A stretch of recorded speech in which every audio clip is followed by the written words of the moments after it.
Hey everybody, I'm Carl Lanning, Brazos River Charter School with This Week in History, specifically the week of May the 3rd through the 9th. Well, last week I kind of left off with this young lady right here. On May the 5th of 1971, Miss Violet Jessup died at the age of 83.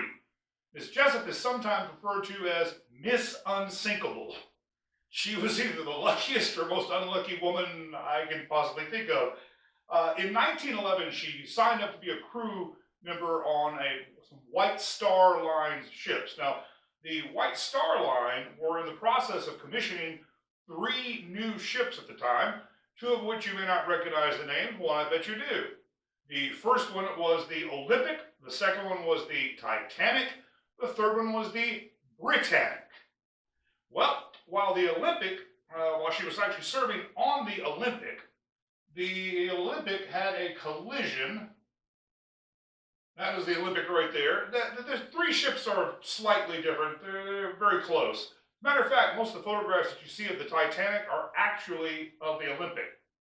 While she was serving on it in 1911, the Olympic was leaving port and had a collision with a British warship that did damage. It also did a fair amount of damage below the waterline, but the ship did make it safely back to port.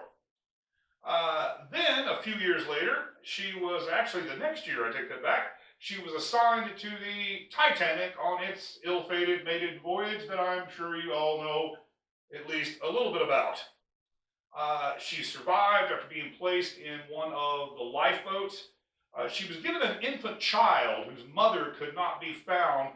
She was rescued the next day, and while she was standing on board the deck of a rescue ship, she said that this woman came out of the crowd, gave her a scowl, grabbed the infant from her, and never said a word, never saw her again.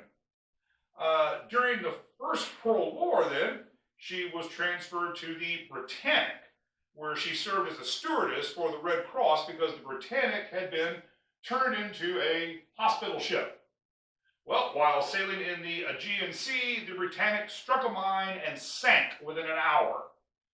30 out of the 1,000 crewmen and patients died. She did survive, although the lifeboat she was on almost got pulled into the propellers of the Britannic while it was going down. She took a little bit of time off after that one. Went back to work for the White Star Line in 1920. Worked for another 30 years, eventually spending 42 years at sea. I can't see doing that. Anyway, Miss Violet Jessup. On May the 5th of 1945, the only known deaths due to enemy action during World War II on the continental United States occurred. This is Reverend Archie Mitchell and his wife. Best picture I could find. His wife at the time was pregnant. He was a minister, and they decided to take 5 Sunday school children, ages 11 to 14, out on a picnic near Gerhardt Mountain near Bly, Oregon. As the Reverend was unpacking his car, his wife and the kids went out to explore the campsite area, and they found something that looked like canvas on the ground. The Reverend started to turn around, and before he could say, "Stop, don't touch it," there was an explosion. His wife and the 5 children were killed. Now, authorities were called, military investigators actually were summoned, and they knew immediately what had happened, though no one else did. It was a very, very closely held military secret. It was what was called a Fugo bomb. What this was is something the Japanese had come up with actually back in the 1930s. It was Japanese schoolgirls were conscripted to sew 33-foot diameter paper balloons, which would then be filled with hydrogen, and then using a 40-foot rope, you would have 6 incendiary and 1 30-pound high explosive that would be attached to the bottom of it. This thing could cross the Pacific Ocean in about 3 or 4 days because they launched it up into the jet stream, which was something the Japanese knew about before anybody else did. we were able to actually identify where they were launching these balloons from recovering some of the sand that was in some of the sandbags. Approximately 9,000 of these balloons were launched across the Pacific. It is believed that somewhere around 300 or so reached North America. Nogales, Arizona, if you notice, near Wichita, Texas, and Abilene, Grand Rapids, Michigan. The last one to have been found was found in 2014 up in British Columbia by a logging crew. They called in a military bomb disposal unit, and that's the tail fin of one of the explosives. The bomb was still live, and so they actually had to detonate the thing.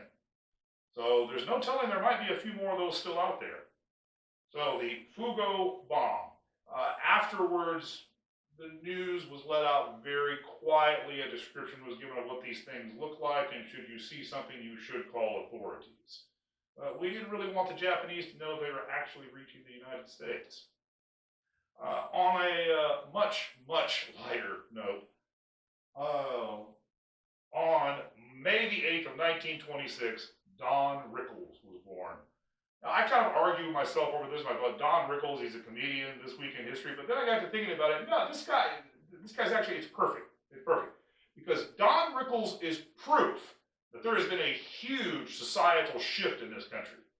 You see, this country used to have a sense of humor. People could laugh. They understood a joke when they heard it. Don Rickles, if you're old enough, you remember him from, probably best known from the Dean Martin celebrity roasts, which were absolutely hilarious. If you haven't seen one in a while, there are a number of them that are on YouTube. I'm sure there's other sources as well. They are hilarious. For you younger folks, you might best know Don Rickles as the voice of Mr. Potato Head in the movie Toy Story. But what was great about these, and this is why I decided to go ahead and include them, is that, and you know if you saw any of these specials, that when they brought somebody up there to roast them, it didn't matter who they were, nothing was off limits. You could go after them for anything because you knew why you were there. And everybody knew it was in fun, and everybody knew it was a joke, and that nobody was serious, and nobody's feelings got hurt. It was just funny. Mr. Don Rickles. Well, I have to close because what he was known for, even though he was a very kind-hearted, generous man by all accounts, he was known for his insults, and he was quite good at them. So I'd like to share just a couple with you. This is what he said to Michael Landon. Watching you act reminds me why lions eat their young. When he appeared on Johnny Carson. It's good to see you, Johnny. I didn't know you were still on the air. And then on his good friend Frank Sinatra. When you enter a room, you have to kiss his ring. I don't mind, but he keeps it in his back pocket. Well, I'm Carl Lanning, Brazos River Charter School, This Week in History. But just to let you know what's coming up, next week we will find out why in 1979, because of that, a lot of people started carrying these, except with a bullseye painted on the top. As I said, I'm Carl Lanning, Brazos River Charter School, and we look forward to seeing you right here next week.